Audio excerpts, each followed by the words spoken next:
Ujumbe kutoka kwa kanisa Katoliki umemtikisa Rais Samia Suluhu vibaya.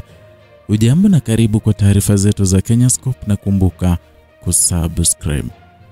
Jimbo kuu la Katoliki la Mwanza limevunja ukimya na kutoa kauli rasmi kuhusu taarifa za kupatikana kwa Padre Nikata ambaye awali aliripotiwa kutoweka kwa muda. Taarifa hiyo imekuja baada ya jeshi la polisi kueleza kuwa padre huyo alikuwa amepatikana huku mitandao ya kijamii ikieneza madai kwamba alijiteka na kuacha utumishi wake wa upadre. Kauli ya kanisa sasa imezua mjadala mkubwa kuhusu ukweli wa tukio hilo na usahihi wa taarifa za awali zilizotolewa na vyombo vya dola. Kwa mujibu wa taarifa kutoka Jimbo Kuu la Mwanza, kanisa limepokea kwa tahadhari kubwa maelezo ya polisi na kuendelea kufuatilia kwa karibu hatua zinazochukuliwa ili kujua undani wa suala hilo. Msemaji wa jimbo hilo amesema kuwa kanisa lina taarifa rasmi zinazoonyesha kwamba Padre Nikata alikuwa ameacha upadre, tofauti na madai yaliyoenea kwenye mitandao ya kijamii.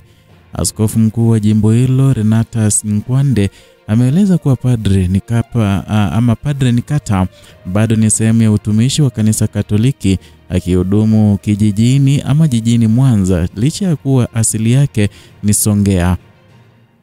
Amesisitiza kwamba kanisa lina taratibu maalum za kikanisa zinazotakiwa kufuatwa endapo padre anaamua kuacha wito wake wa kipadri, na vile si kwa maneno ya mitandaoni ya mauvumi. Amesema historia imeonyesha kuwa mapadre wengi wamewahi kuacha utumishi wao kwa amani bila migogoro wala uvunjivu wa maadili. Kauli hii imekuja wakati wakiwa na ongezeko la taarifa zenye utata mitandaoni kuhusu maisha na wajibu wa viongozi wa dini, jambo ambalo kanisa limeonya limesema kuwa linaweza kuchochea taharuki na kupotosha umma. Askofu Nkwande amesisitiza umuhimu wa kuwa na nidhamu ya mawasiliano na kuheshimu ukweli kabla ya kuchapisha taarifa zinazohusu taasisi nyeti kama dini. Aidha, ametoa wito kwa wananchi kuwa makini na mitandao ya kijamii, akisema kuwa matumizi mabaya ya majukwaa haya yamekuwa chanzo cha migawanyiko na mashaka ndani ya jamii.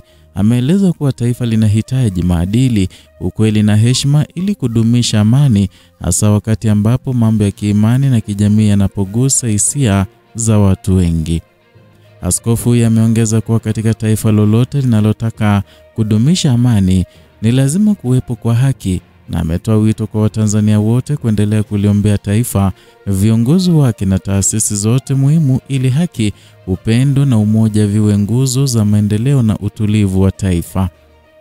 Tukio la kupotea na kupatikana kwa Padre Nikata limeendelea kuibua hisia mbalimbali, huku wananchi na wadau wa dini wakitaka ukweli wa tukio hilo kuwekwa wazi.